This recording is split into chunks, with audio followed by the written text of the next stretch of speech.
In this morning's Business Insight, when it comes to jump-starting the economy of a business district, look to the arts. A prime example is Manifest Gallery in East Walnut Hills. In the early 2000s, when the neighborhood was in decline, a group of local students, artists, and professors were forming a nonprofit whose mission in part was to use the visual arts as a vehicle for community revitalization. In 2004, Manifest opened in a storefront on Woodburn Avenue, and several neighborhood business owners say they were attracted by the vitality that the gallery has helped to foster. Co-founder and executive director Jason Franz joins Business Watch producer Kelly Leon in the studio. Jason and Kelly. Thanks, Peg. And Jason, thanks so much for being here this morning. It's a pleasure. You were telling me that Manifest is largely focused on the art economy rather than the art market. Mm-hmm. What do you mean by that? Well, it was an epiphany I had recently when the stock market was going a little crazy.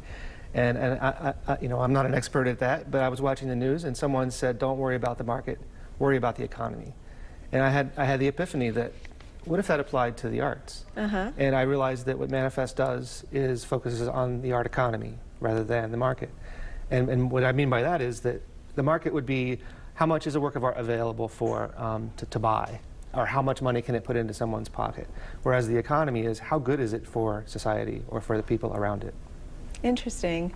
So the influence in the East Walnut Hills neighborhood, you were there before this renaissance that's currently underway started. Was your influence organic? Was it just we happened to be here and then they happened to start doing this? Or was there some deliberate effort to bring both together? Well, we knew that Walnut Hills had hosted a visioning process that it was called Vision 45206 or something like that, which stated that in part to have a healthy and vital neighborhood you needed the arts. And we learned that, and I was participating in that process as a resident of East Walnut Hills before we started the organization. And so we knew that there was a vision for having the arts integrated into our community. And so that helped us decide that this is a good place for us because we knew we were welcome. And so as artists, we just wanted to do something that was done very well and to take a stand for quality that we felt was lacking in other similar venues and to make something that was lasting.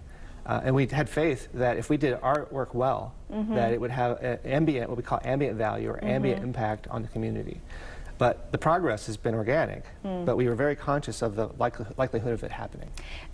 There's a quote from a real estate investor in the article, and they talk about the cultural capital that you brought. I thought that was an interesting way to look at it. Do you see yourself as providing cultural capital? Absolutely, and it's wonderful. It's very vindicating, I think, to see that finally written in words after 14 years of doing this. Yeah. Because we're so busy doing what we do on the ground. And I have to stress that we're not just a gallery.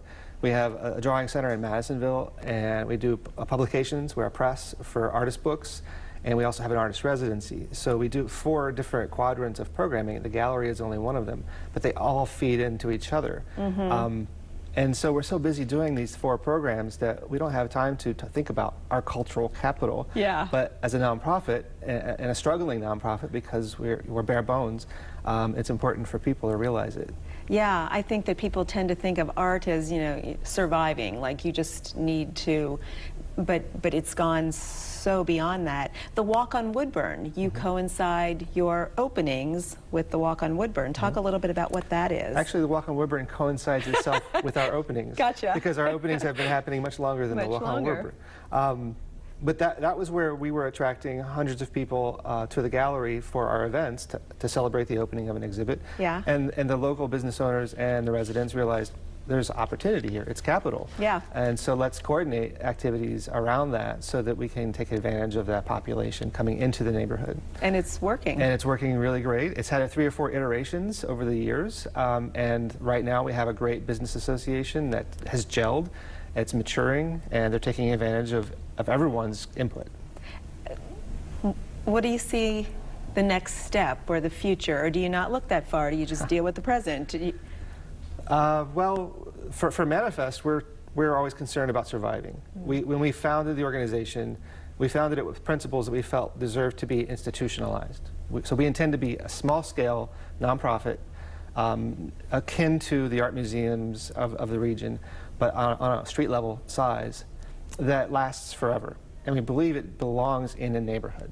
We don't believe we should be transient. We don't believe we should be just fertilizer or a means to an end, which sometimes people think of arts as being that. Yeah. So our hope is for survival, and we are always thinking about what's next for us, or how are we going to manage to stay, because our impact on the neighborhood has increased property values, Yeah. and yet our revenue hasn't increased. Yeah. So then we are very concerned about what that means for our future, and we hope to be able to last. I hope you are too. If you haven't checked it out, East Walnut Hills Manifest Gallery, lots of great stuff going on, really cool places.